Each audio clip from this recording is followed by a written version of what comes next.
Haleluya. Shalom saudara yang dikasih dalam Tuhan.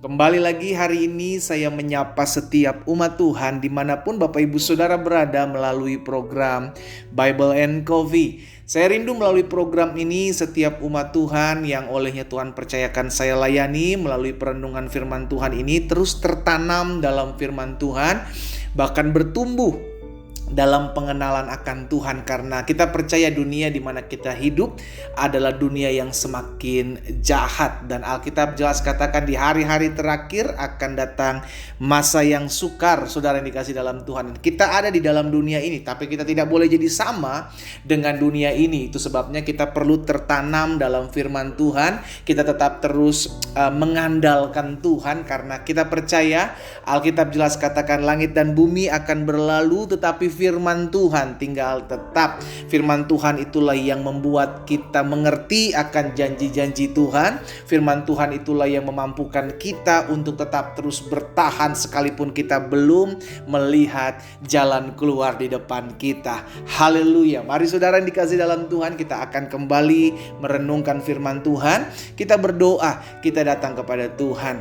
Bapa, terima kasih buat hari ini. Kami bersyukur buat kasih setia Tuhan, buat anugerah Tuhan dalam kehidupan kami. Pertolongan Tuhan tidak pernah terlambat dalam kehidupan kami. Sungguh kami melihat ada saja jalan-jalan yang Tuhan bukakan dalam kehidupan kami. Itu sebabnya kami perlu firman-Mu, kami perlu pewahyuan, kami perlu arahan dan tuntunan daripada Roh-Mu. Sampaikan sesuatu bagi masing-masing kami ya Roh Kudus. Kami siap mendengarkannya. Di dalam nama Tuhan Yesus Kristus kami berdoa. Haleluya. Amin, amin. Puji Tuhan.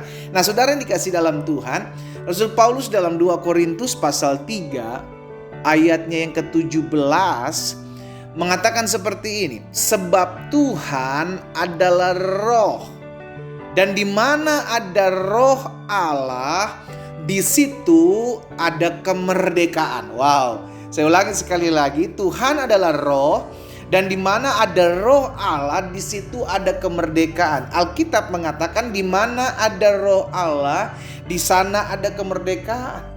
Di sana ada kelepasan, di sana ada kuasa, di sana ada terobosan di saat ada roh Allah. Dan kita tahu bersama tubuh kita adalah bait Allah, bait kudusnya Tuhan, tempat di mana roh Allah berdiam. Berarti harusnya, haleluya, kita mengalami hidup berkemenangan, hidup yang sudah dilepaskan dari setiap belenggu-belenggu keterikatan.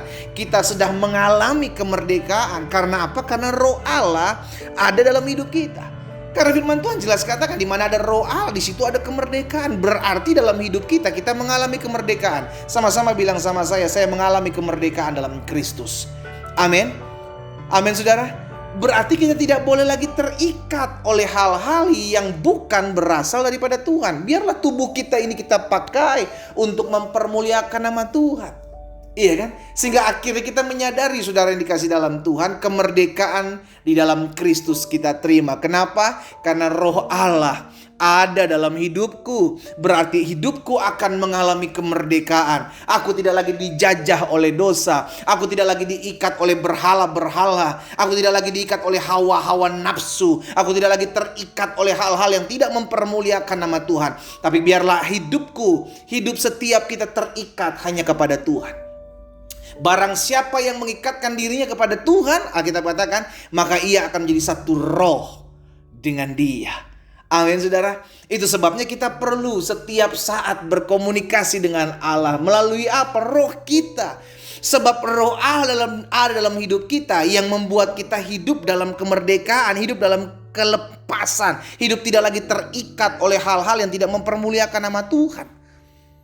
Berarti jelas setiap anak-anak Tuhan tidak boleh lagi mengalami keterikatan akan dunia ini. Kenapa? Karena kita sudah dimerdekakan dan roh Allah yang memerdekakan kita. Makanya dalam Yohanes pasal 8 ayat yang ke-36, saudara dikasih dalam Tuhan, Yohanes bilang begini. Jadi apabila anak itu memerdekakan kamu, haleluya, kamu pun, apa dibilang? Benar-benar merdeka. Jadi apabila Yesus memerdekakan saudara dan saya, berarti kita benar-benar merdeka. Nah, apa yang sering memperbudak kita? Yang pertama yang sering memperbudak kita adalah kedagingan. Iya kan? Yang sering memperbudak kita kedagingan kita. Karena biar bagaimanapun setiap hari kita diperhadapkan dengan dua pilihan. Mau mengikuti keinginan daging, atau di sisi lain kita mau mengikuti keinginan roh. Karena keduanya ini seringkali bertentangan, saudara dikasih dalam Tuhan. Iya kan, setiap hari kita diperhadapkan. Saya mau mengikuti keinginan daging, saya bisa membalas yang jahat dengan yang jahat, saya mampu. Tapi saya nggak mau karena Allah mengatakan pembalasan adalah hakku. Berarti saya lebih memilih mengikuti keinginan roh. Apa yang sering memperbudak kita? Kedagingan. Hati-hati dengan keinginan daging. Yang kedua, apa yang sering memperbudak kita? Ego kita. Oh, tapi saya benar sebagai seorang suami, pendeta. Istri saya nggak ngertiin saya. Di sisi lain, istri juga mengatakan hal yang sama. Pendeta, saya sebagai seorang istri capek ngurus anak di rumah. Suami saya nggak pernah tahu karena dia di luar. Suami harusnya ngertiin saya dong. Akhirnya apa? Suami, istri, anak-anak ribut bertengkar oleh karena ego masing-masing. Dan kita ternyata seringkali diperbudak oleh ego kita tanpa kita menyadari bahwa kita sebenarnya adalah orang-orang yang sudah dimerdekakan. Kalau kita sudah dimerdekakan dari keegoisan kita, maka kita harus menyadari hidupku milik Kristus. Amin. Hidupku bukan aku lagi, melainkan Kristus yang hidup di dalam aku. Sehingga akhirnya kalaupun ada orang-orang yang bertentangan dengan aku, tidak sepaham dengan aku, it's okay. Aku belajar untuk mau merendahkan diri. Sama-sama bilang sama saya mau belajar untuk merendahkan diri. Amin. Pembelaan kita datangnya dari Tuhan kok, saudara. Kalau kita tahu kita benar, gak usah membela diri. Kalau kita tahu kita udah betul, gak usah membela diri. Tuhan tahu, Tuhan tidak tutup mata membela kita. Amin. Yang ketiga, apa yang sering memperbudak kita? Hawa nafsu. Hawa nafsu ini seringkali berjuang dalam tubuh kita untuk tidak mempermuliakan Tuhan. Itu sebabnya jangan sampai kita diperbudak lagi dengan kedagingan, ego kita, hawa nafsu kita yang selalu berjuang dalam diri kita. Selalu ingat dalam hidup ini, kita sudah dimerdekakan. Karena ketika Yesus memerdekakan kita, maka kita pun benar-benar merdeka. Jadi di mana ada roh Allah, di situ ada kemerdekaan. Dan hidup kita memiliki roh Kristus. Berarti ada kemerdekaan dalam hidup saya. Saya tidak boleh lagi dijajah. Amin. Saya tidak boleh lagi terikat oleh hal-hal yang tidak mempermuliakan nama Tuhan. Biarlah hidup saya diikat dengan Tuhan. Hanya kepada Tuhan saya mengikatkan diri saya. Itu yang setiap hari kita kumandangkan dalam hidup kita.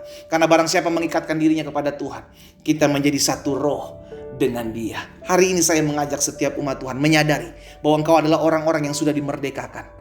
Engkau sudah dimerdekakan dari dosa. Engkau sudah dimerdekakan dari ikatan-ikatan kutuk. Engkau sudah dimerdekakan daripada segala keinginan-keinginan hawa nafsu. Engkau adalah orang-orang yang merdeka. Karena itu hiduplah memuliakan Tuhan yang telah memerdekakan kehidupan kita. Kita berdoa, kita datang kepada Tuhan. Bapa, terima kasih. Hari ini kami diingatkan firman-Mu. Kami adalah orang-orang yang sudah dimerdekakan karena roh Allah ada dalam hidup kami. Kami, tubuh kami adalah bait kudus Tuhan, tempat di mana roh Allah berdiam. Karena itu kami tidak lagi mau diikat oleh kebiasaan-kebiasaan yang tidak mempermuliakan nama Tuhan. Karena kami percaya kami sudah dilepaskan, kami sudah dimerdekakan di dalam nama Yesus.